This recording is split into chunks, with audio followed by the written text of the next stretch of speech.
Assalamualaikum warahmatullahi wabarakatuh, Ikhwan fillah semuanya. Jumpa lagi bersama Zona Debat Lintas Agama, ya. Zona Debat TV selalu menyajikan, debat-debat lintas agama yang sangat sengit dan seru, ya. Kali ini ada yang lagi viral, Mbak Olan. Mbak Olan ini pernah membayar 25 pendeta dan penghujat untuk menghadapi Bang Jumat dan para debater muslim. Tapi alhamdulillah jazakallah khairan, ya. Seiring berjalannya waktu, Mbak Olan ini berhasil sadar dan membongkar semua kebusukan debater Kristen, terutama para pendetanya terhadap Islam. Olan membongkar semuanya. Dan alhamdulillah, seolah kali ini menjadi baik, jujur ya. Walaupun Olan belum sahadat ya, tapi kalau ada pendebater Kristen atau pendeta Islam, justru Olan lah yang melawan mereka. Mas Olan sebenarnya dilawan ini mereka ini. Mudah-mudahan aja secepatnya ini sadar dan masuk Islam. Ya, buat teman-teman, sebelum mendengarkan debatnya, jangan lupa di-subscribe, like, komen, dan di-share ya video ini biar semakin mengudara ya channel ini. Oke, buat teman-teman, selamat menyaksikan. Ada hari mu'alaf sedunia ya. Lanjut. Nah, pertanyaan maksudnya hari mualaf sedunia apa kan itu? Ya nggak apa-apa dong, hari apa aja boleh. Hari ibu ada, hari ayah ada, hari mualaf ada. Udahlah, namanya hari. Ah, bulaku. Nah, gini.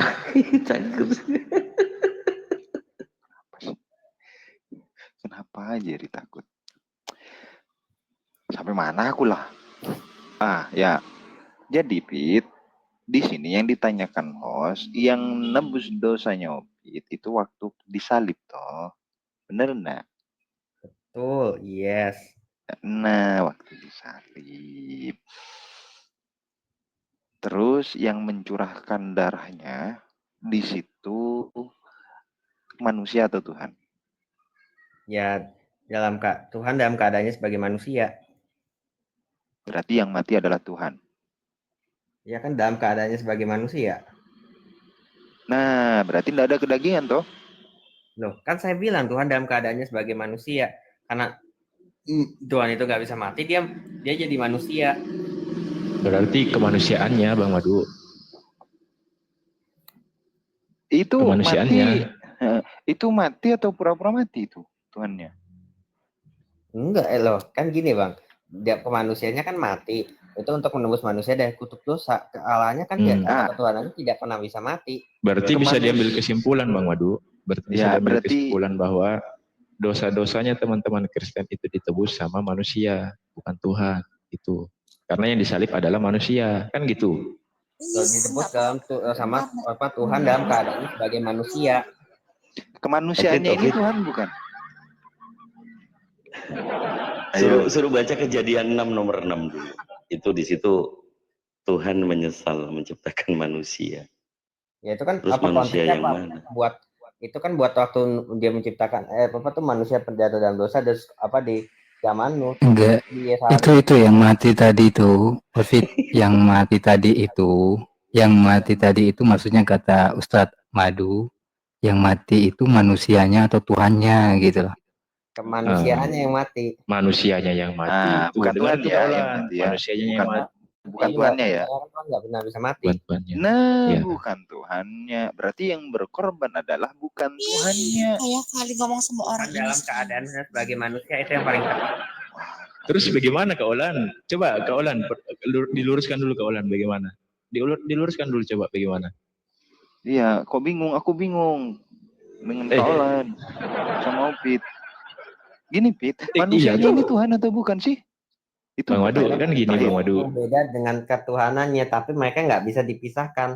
Kayak misalnya barusan dipisahin sama Opit. Loh enggak kan, itu nggak bisa dipisahin Pak, cuma bisa dibedakan. Dipisahin Pit, yang mati Tuhan atau kemanusiaan? Tuhan dalam keadaannya sebagai manusia. Berarti Tuhannya Opit mati? Kan dalam keadaannya sebagai manusia saya bilang. Iya, dengan keadaan apapun Tuhannya Opit mati. Enggak, dalam keadaan sebagai manusia kan saya udah bilang dia mati. Enggak apa-apa, Opit. Jadi keadaan jadi batu kayak jadi apa kayak pokoknya ini yang mati Tuhannya Opit toh. Dalam keadaannya sebagai manusia kan saya udah bilang itu, Pak. Iya. Ya, ini Tuhan nih. Tuhan jadi manusia terus mati. Tuhannya Ya kan, yang jadi kan manusia ini. Yang mati. Kemanusianya bukan Tuhannya. Ya bukan Tuhannya Tuhannya kan nggak bisa mati, Pak. Omnipresent, ini omnipotent, dan nih omniscience. tiba-tiba dipisahin. Tuhan nggak bisa mati kata Opit. Nah, bingung kan teman-teman ya? Kalau konsep seperti ini pasti akan sangat membingungkan. Dia sadar kalau konsepnya ini benar, tapi dia demi ego, demi mempertahankan harga diri, dia mau bersikeras untuk berbohong, untuk berdusta, untuk mengelabui semuanya ya. Kita pakai akal logika ya teman-teman, pakai akal sehat gitu ya. Mana ada sih Tuhan menjadi manusia? Ketika si manusia itu mati disalib, si rohnya ini nggak ada. Tapi ketika dia bangun, berdoa, roh ketuhanannya itu ada. Ini gimana ini konsep macam mana ini? Wah, pusing itu. Tapi nggak apa-apa lah, kita dengarkan aja sambil hiburan ya. Dan semoga banyak yang tercerahkan gara-gara menonton, mendengarkan video ini ya teman-teman. Kok bingung aku ya. Astagfirullahaladzim. Makanya Bapak belajar namanya hypostatic union, itu diakui sama kampus Harvard, Oxford, Yale. Iya, Opit, hypostatic union itu konsepnya kayak mana? Untuk membahas ini tidak perlu hipostatik, tidak perlu membahas terlalu hipostatik, Fit. Kalau bahas masalah ini gampang. Bang Ovid, mohon izin Bang. Iya, gimana Bang Michael, gimana? Ya. Bang Ovid, tidak perlu Bang Ovid menjelaskan iman yang benar itu kepada kaum kafir yang seperti ini, Bang. Ya, lanjut data. Ada yang jelasin gimana? Hati yang sudah tertutup ini tidak mungkin mengenal kebenaran. Ya. Siap. Kafir, teriak kafir ini gimana dong? Pagi-pagi udah mimpi kamu. Jadi biarkan saja. Nah, kan makin panas kan? Ya. Gak terima. Para pendeta ini gak terima kalau misalkan soalan masuk Islam ini gak terima, makanya langsung diserbu nih sama para pembenci Islam nih masuk ke Malino ya, ingin menghalang-halangi sekolah bersahadat ya. Ditanya imannya tidak berani menjawab, Bang. Gini Bro Michael, gini. Saya luruskan dulu. Kepada junjunganmu Bang, Bro. Ya udah, tanya sama aku aja nanti. Enggak gini Bro. Saya kondisifkan dulu. Anda jawab. Saya kondisifkan. Saya kondisifkan dulu. Sabar. Ya udah. Sabar. Gini, saya tengahin dulu. Atau enggak gitu dulu. Kalau saya tengahin dulu. Oke, bagus. Saya tengahin dulu. Bagaimana mau ditengahin kalau ngomong terus? Ya silakan. Udah berani ini kan Madu Kubah?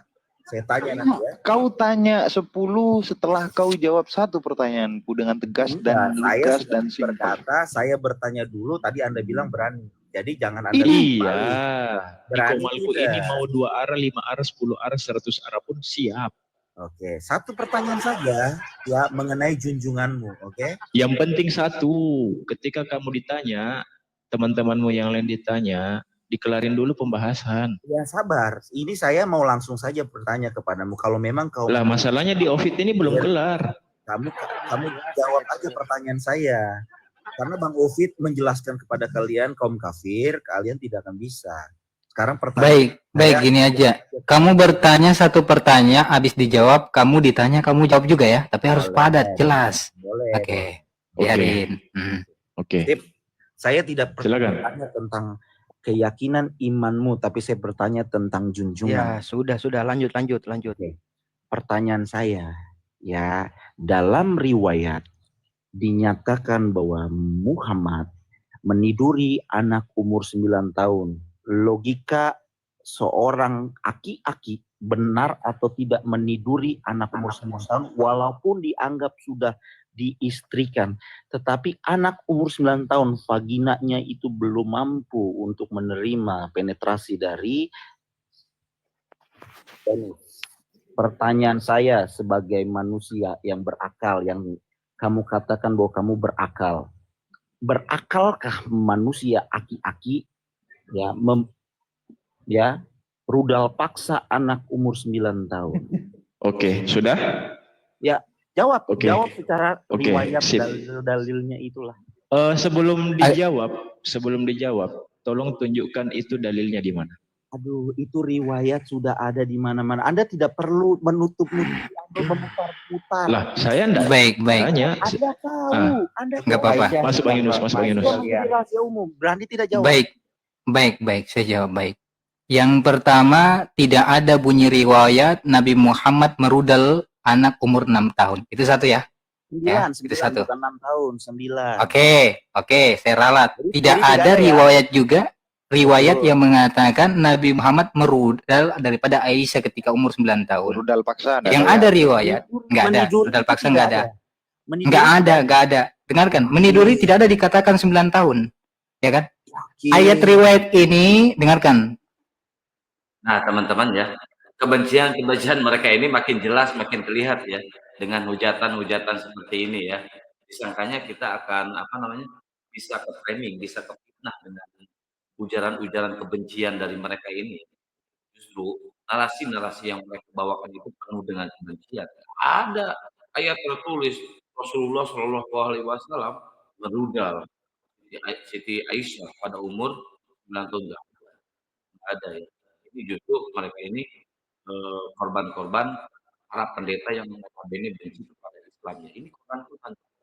Mereka ini tidak mengkaji, mereka tidak membaca ya.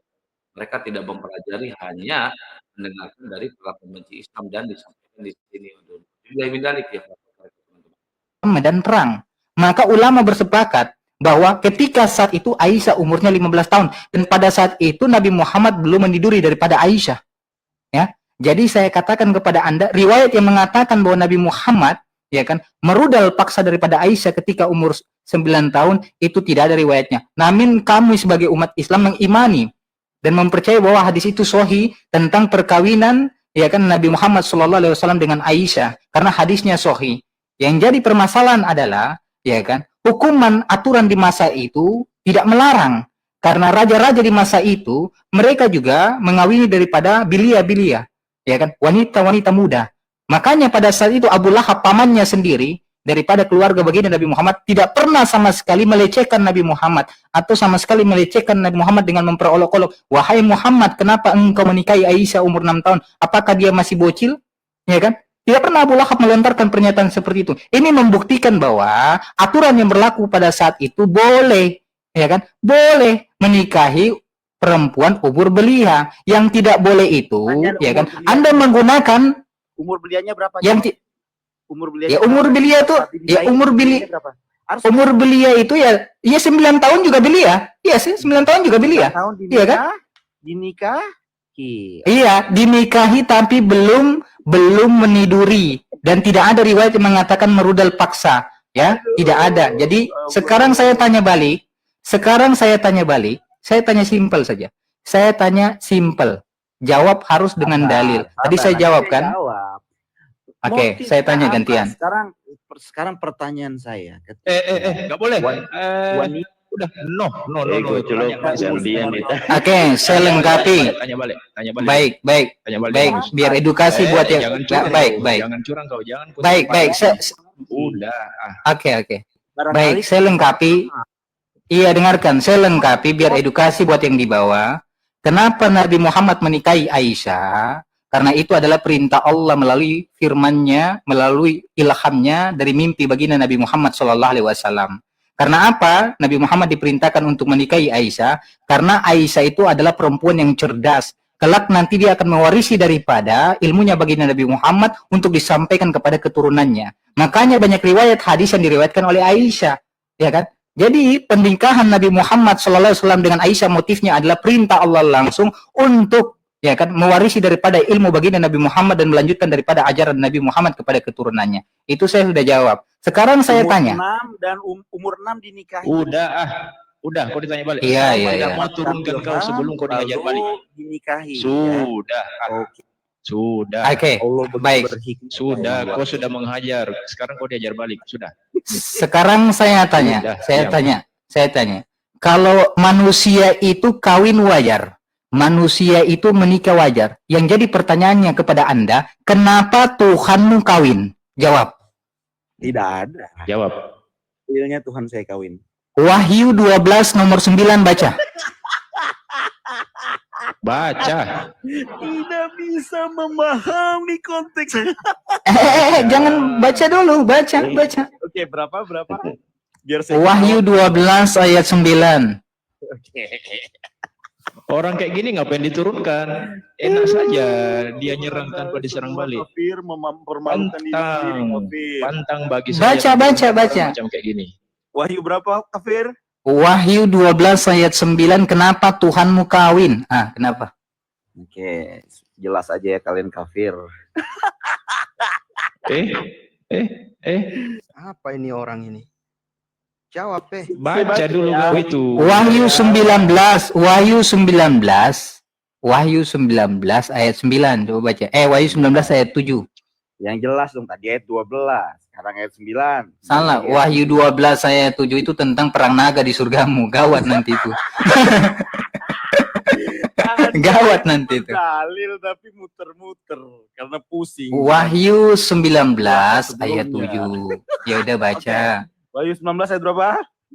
Ayat 7. Ayat 7, oke kafir, sabar. Saya baca Kenapa seluruhnya. sih suka menghibur diri gitu. Saya baca kafir. Oke, Wahyu 19 ayat 7. Oke. Saya baca dari ayat awal ya. Nyanyian atas jatuhnya Babel. Setelah itu aku mendengar seperti suara yang nyaring dari himpunan besar orang banyak di surga. Katanya, haleluya. Keselamatan, kemuliaan, dan kekuasaan ada pula pada Allah kita. Sebab benar dan adil segala penghakimannya. Karena dialah yang telah menghakimi pelacur besar itu. Yang merusak bumi dengan percabulannya. Siapa itu? Iblis. Dialah yang telah membalaskan darah hamba-hambanya atas pelacur itu. Untuk kedua kalinya mereka berkata, haleluya. Ya, asapnya naik sampai selama-lamanya. Ke-24 tua-tua dan keempat makhluk itu sujud dan menyembah Allah yang duduk di atas tahta itu, dan mereka berkata amin, haleluya. 24 itu nabi-nabi, tidak ada Muhammad ya. Yang ke-25. Baca, kenapa kayak ngeracun gitu. Terus yang ayat ke-4 selanjutnya ya. Karena kalian tuh sudah keterlaluan. Udah. Kedua, malu ya?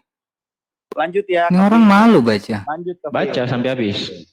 Kedua permalukan kau di sini. Tua-tua, ya, amin. Lalu kudengarlah suara dari tahta itu. Pujilah Allah kita, hai kamu semua hambanya, kamu yang takut akan Dia, baik kecil maupun besar. Lanjut, ini yang kalian permasalahkan toh. Perjamuan kawin anak domba. Kemudian aku mendengar seperti suara himpunan besar orang banyak, seperti desau air bah. Ya, orang banyak ya. Dan seperti guru yang hebat, katanya. Orang banyak, kafir. Ya, jamak, bukan 1 lawan 1 di dalam ranjang ya. Wahyu 19 nomor 7 baca. Kok ini orang kok wajahmu itu bagus, cuman kok karena otakmu nggak bagus gitu. Karena Tuhan baca. Kita yang maha kuasa telah menjadi dibaca, raja. bukan menjelaskan. Saya tidak Tuhan minta menjelaskan, Allah baca. kita yang maha kuasa telah menjadi raja ya. Di depan orang-orang banyak ini, himpunan besar ya. Marilah kita bersukacita dan bersorak-sorai dan memuliakan Dia. Sebab hari perkawinan anak domba telah tiba, penyatuan antara umat dengan Tuhannya ya. Dan jangan kau pelintir di situ.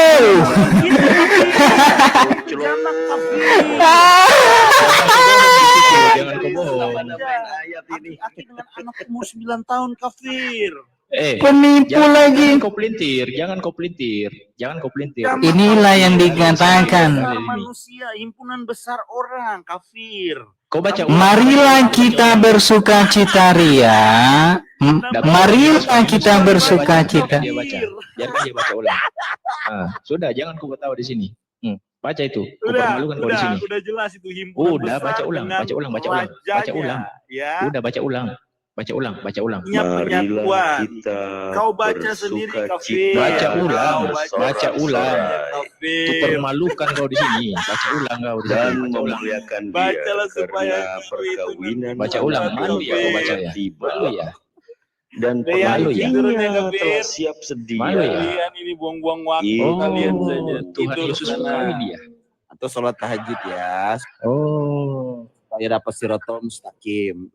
iya ya, Tuhan Yesus mau kawin ya. Dikatakan juga gini ya, kabur kau ya. jatuh. Malu kau ya. Itu Ya, kan ujung-ujungnya dikit. Iyalah, ini room edukasi, ini room untuk belajar. Dia di pendeta Muslim mencoba ingin menghalang-halangi proses istilah Abdul. Dia pikir dengan hujatannya dia orang akan percaya sama dia. Ya enggak lah, apalagi orang Muslim, orang Islam itu cerdas-cerdas, pasti akan mencari benar apa enggak. Ternyata itu hanyalah aroma-aroma kebencian misalnya tadi. Lebih dari kelakuannya ya. Mudah-mudahan aja orang-orang seperti ini sadar. Kalau enggak ya mendingan aja sekalian tanggung orang-orang kayak gitu. Soalnya dijelasin nggak mau terima, dia hanya ingin mengfitnah, dia ingin mengkambing ajaran Islam. Tanpa belajar, tanpa apa itu berdasar pun jalannya itu harus selingkuhan dulu gitu loh. Oh jelas, ya. selingkuh. Kedua, Jelas. pakai jalan lain. Pakai jalan anak usia 3 tahun. Kenapa harus pakai usia 3 tahun untuk keluarin Tuhan? Nggak bisa milih yang lain gitu Tuhan. Harus pakai Ribka yang dinikahi Ishak itu 3 tahun. Nggak punya jalan lain ini Tuhan kayak mana sih? 3 tahun nih. Bisa apa 3 tahun? Kurang jeru Ustaz Maudu. Yang jeru itu semburit udah. Jadi kayak misal itu pelaku semburit udah gitu. Jadi penyembah burit. Nah, jadi naik-naik yang ditanya masalah begitu-begitu mulu padahal semburit itu ada di Bibelnya. Penyembah burit gitu ya. Jangan orang kayak gini jangan di-kick. Kenapa? Dia sudah menyerang. Kalau kita nggak serang balik, jangan. Perintah di Al-Quran, perangilah orang yang memerangi kamu. Masa kita diperangi tidak diperangi balik? Agak lain penonton ini, bah. Iya, kita itu tahu loh istilah ya. Balita 5 tahun, balita itu 5 tahun. Ini enggak sampai, bre. Enggak sampai balita ini. Batita ini 3 tahun Mau diapain anak 3 tahun nih? Sama Tuhannya mau diapain? 3 tahun jelas ini. Bukan aku yang ngomong, yang punya kitab nih. Itu dalil. Dan ini bukan monolog. Kenapa? Ini kita dari hasil diskusi untuk membantah hujah kau. Jelas ya, Sevaria. Mampus. Ini punya dasar. Posnya kurang keras. Enggak gitu loh. Apa enggak bisa mikir gitu loh. 3 tahun gitu loh. Tuhan mau datang ke bumi harus lewat dari anak 3 tahun. Coba. Itu kayak mana? Coba. Tuhannya pakai pikiran model apa ya? Sekian terima gaji. Tadi Aki bilangnya lewat jalur apa? Jalur laut ya. Jalur laut. Saya mau tampilin data nggak bisa juga. Aduh, kurang 200 orang.